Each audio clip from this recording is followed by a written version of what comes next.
Yo, Wayne nga pala ng 012 Hood and 3738 Music.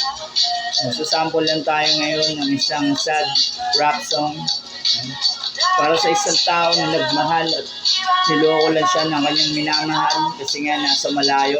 So ito, pakinggan nyo to, no? Sample natin, ha? Yo.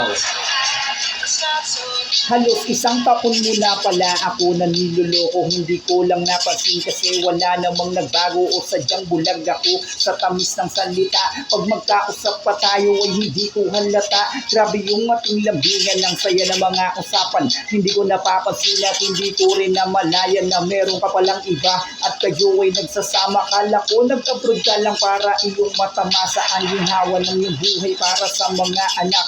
At kasama ako din kaya ako'y nagagalak. Ngunit may biglang nangyari at may taong lumabas. Tinakot ka niya kaya nawalan ka ng lakas. At ngayon inamin mo sa akin na meron ka palang kasintahan. Kada araw ng day off mo kayo pala'y naglalampuman. At sa kanya ko lahat nalaman ng ginawa mong kababuyan ng mga pangako mo sa ay lahat kasi nungalingan.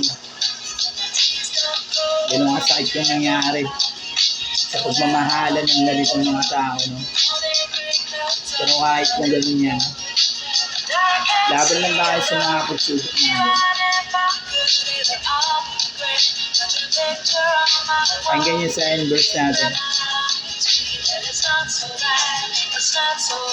Ginawa ko ang lahat at hindi ako nagkulang. Sa mga anak mo pa naging pangalawang magulang. Sila aking inalala at minahal ko ng lubos. Pero ang sukli mo sa akin sa puso ko tumagos. Sinaktan mo ng dahan-dahan, matagal mo ng ginago. Ako daw ang gusto ulit sa iba nagpabayo. Pag mo akong niluloko, sanay na ako dyan. Kung ganyan ang trip mo sa akin, pwede kitang gantihan. Bigla mong mararamdaman, unting-unting mawawala ang tiwala at pagmamahal. Baka sumigawa o ano, masaya ka, nagpalaway ka sa iba. Huwag ka nang umasa pa, nababalikan kita. Hindi ako yung tipo na mapapaikot sa iyong palad para ka lamang naibon na mababa ang lipad na mabilis na mahawakan at biglang maalagaan at sasama sa iba. Doon na rin makipaglagian, isa ka sa mga babae na imaheng manluloko.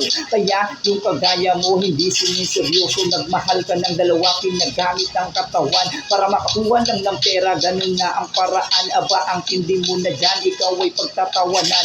Lalo ng iyong magulang sa ginagawang ganyan. Sana mahalin ka pa at mapatawad na nila. Pero para sa akin, isa ka lamang na basura, bitch.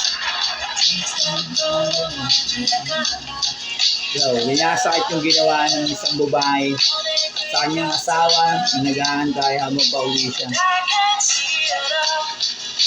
Kaya sa mga may partner dyan ng may asawa, sana huwag niyong tularan ng ganitong mga babae o lalaki na gagawin habang nasa malayo. Yo, peace.